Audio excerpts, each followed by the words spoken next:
আজ তোমায় অনেক বেশি মনে পড়ছে। জানো, আজ খুব ভোরে যখন চোখটা খুলতেই সূর্যটাকে দেখলাম, তখন কেন যেন মনে হলো সূর্যটাতে তোমার মুখ ভেসে উঠেছে। সত্যি বেশ কিছুদিন হলো তোমাকে অনেক বেশি মনে পড়ছে। বিকেলের এলোমেলো বাতাস আর অঝোর বৃষ্টি সবার মনে দোলা দিয়ে যায়।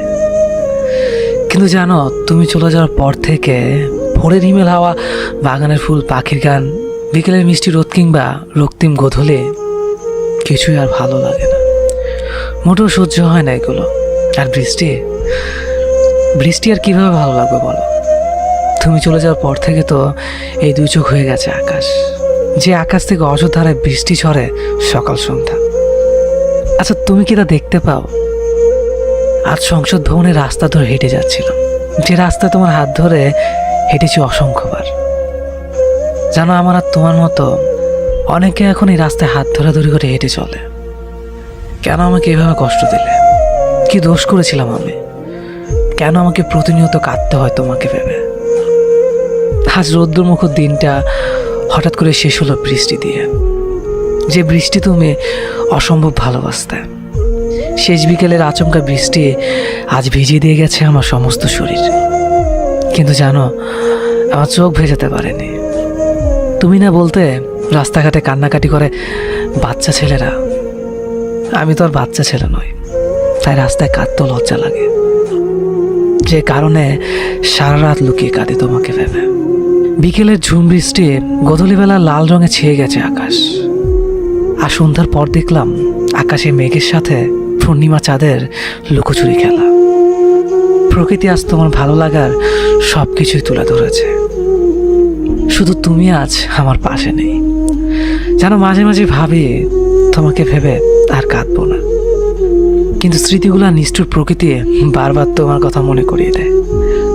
তখন আর নিজেকে সামলাতে পারি না, অযোধ্যায় কাঁদতে থাকি একা একা। জানো, এখন রাত 2টা। 2 ঘন্টা আগে সূচনা হয়েছে আর একটা নতুন দিনের। 19শে মে। 2 বছর আগে এই দিনের সম্পর্কে ইতি টেনে আমাকে পাহাড় সময় কষ্ট দিয়ে তুমি চলে গিয়েছো। জানো, তারপর থেকে আজ পর্যন্ত এই দু চোখে ঘুম নেই। মাঝে মাঝে রাত জেগে কাঁদতে থাকে, আর আমার সঙ্গে মাঝে মাঝে কাঁদে ওই বিশাল আকাশটা। 12টার পর যখন তোমাকে ভেবে কাঁদছিলাম, ঠিক তখনই এক বুক হাজারে নিয়ে ফুপিয়ে কেঁদে উঠল আকাশটা। ঝুম বৃষ্টি শুরু হলো আবারও। ওই আকাশটাও কি আমার মতো একা? খোলা আকাশ আর আমি একসাথে কাঁদবো বলে ছুটে গিয়েছিলাম ছাদে। ছাদে আজ বিশাল আকাশটার সাথে কাঁধে কাঁধ রেখে কেঁদেছি আমি। আমার চোখ থেকে ঝরে পড়ে অশ্রুকণা বৃষ্টির জলের সাথে মিশে ছাদ থেকে গড়িয়ে পড়েছে মাটিতে। আমাকে এক বুক কষ্ট দিয়ে যে মাটিতে অনেক সুখে ঘুমিয়ে আছো তুমি, কেন আমাকে এভাবে একা রেখে চলে গিয়েছো সেদিন? তবে কেন ভালোবেসেছিলে? কেন বলেছিলে সারা জীবন একসাথে থাকবে? তোমার কিছু সুখ স্মৃতি নিয়ে আজও বেঁচে আছি লাশ হয়ে। মাঝে মাঝে তারাদের সাথে এখন কথা বলে। যেন তারারা বলে তুমি নাকি আবারও ফিরে আসবে। যেন তুমি না জীবনটা আজ ধ্বংসের অনেক কাছাকাছি। নিজেকে আর কারো কাছে প্রমাণ করতে ইচ্ছে করে না। জানো, মা কি বলে? মা বলে আমি নাকি একটা মরমের জন্য নিজের জীবনটাকে নষ্ট করে ফেলেছি। আচ্ছা, তুমি বলো, ভালোবাসা কি কখনো মরে? জানো, তোমাকে এখনো অনেক ভালোবাসি, অনেকটা পাগলের মতো। যেদিন তুমি শেষ বিদের সাজে সেজেছিলে, সেদিন তোমাকে অসম্ভব সুন্দর লাগছিল। কিন্তু সবাই আমার সাথে প্রচণ্ড খারাপ ব্যবহার করেছিল সেদিন। কেউ আমাকে তোমার মুখটা দেখতে দিচ্ছিল না।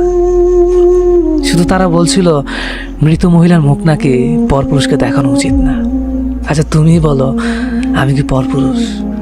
5 ঘন্টা আগে খাটিয়ে ঘুমিয়ে থাকা মেয়েটির সবচেয়ে আপন যে এই ছেলেটাই ছিল, তা বলার মতো সেদিন কোনো লোকই ছিল না। অনেক কাকতি মিনতির পর দেখেছিলাম তোমাকে। তোমার ঠোঁটের কোণে আগে সে চিরচেনা হাসিটা সেদিনও ছিল।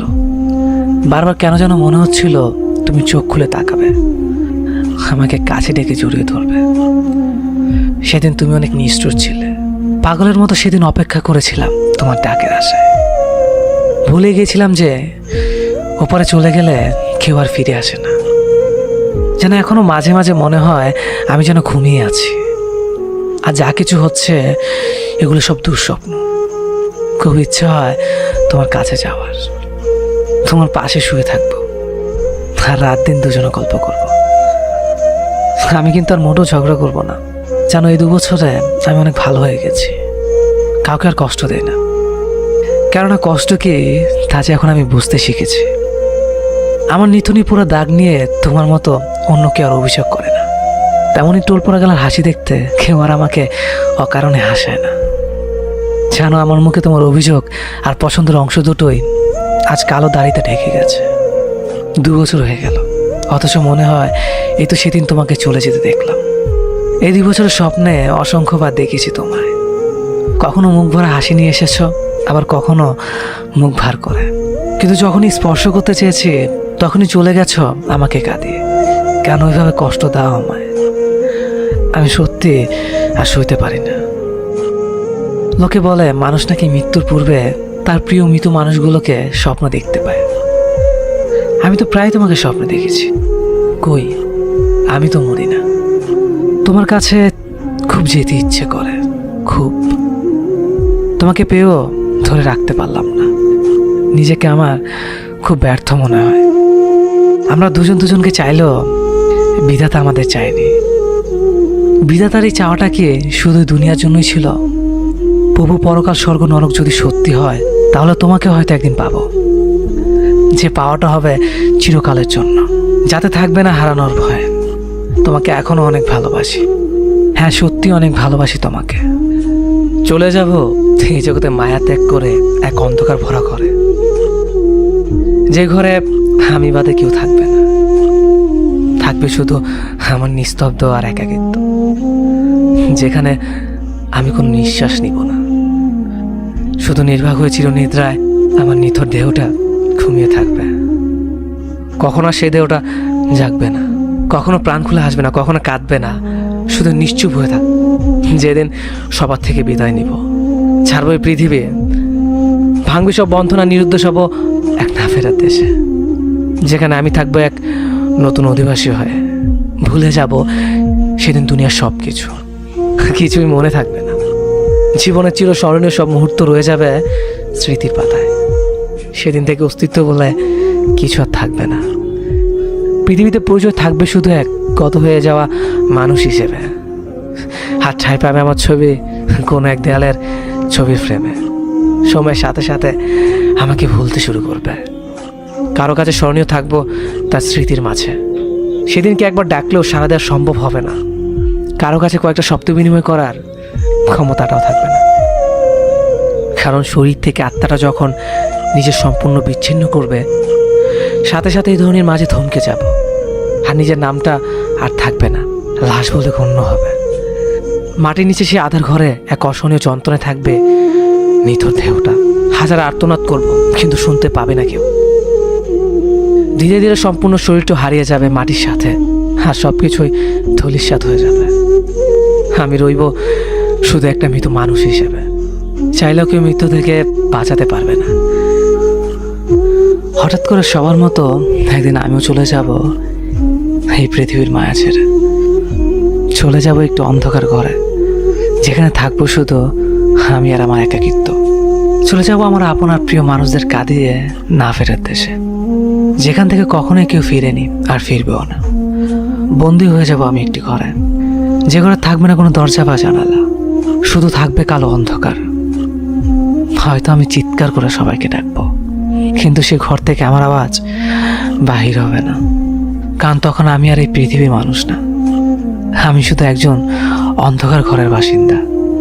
তখন আমার সব কিছু সীমাবদ্ধ হয়ে যাবে। চাইলেও মনের কথাগুলো আর কারো কাছে শেয়ার করতে পারবো না, কারণ আমি তখন একটি দরজা জানলাহীন খাঁচায় বন্দি থাকবো। এটাই সত্যি, আমি একদিন চলে যাব সবাইকে কাঁদিয়ে। রয়ে যাবে হয়তো আমার কিছু স্মৃতি, আর সেই স্মৃতিগুলোর মাঝে কেউ খুঁজবে আমাকে, কেউ বা ঘৃণা করে দূরে ঠেলে দেবে আমায়। আর ওপর থেকে এগুলো দেখবো আমি, কিন্তু কিছু বলতে পারবো না, কারণ আমি হয়ে যাব একজন বোবা মানুষ। শুধু দেখতে পারবো, কিন্তু কিছু বলতে বা করতে পারবো না। কে কখন কোথায় মরে যাব কেউ জানি না। কারো মনে কষ্ট দিয়ে থাকলে সরি, আমাকে ক্ষমা করে দেবেন। মানুষ বলতেই ভুল হয়, ক্ষমা না করলে মরে গেলেও শান্তি পাবো না। ভিডিওটি কেমন লেগেছে অবশ্যই কমেন্ট করে জানাবেন। ভালো লাগলে ভিডিওটি ফেসবুকে শেয়ার করবেন, আর আমার ফেসবুক এবং ইনস্টাগ্রামে ফলো করতে একদম ভুলবেন না। ধন্যবাদ সবাইকে।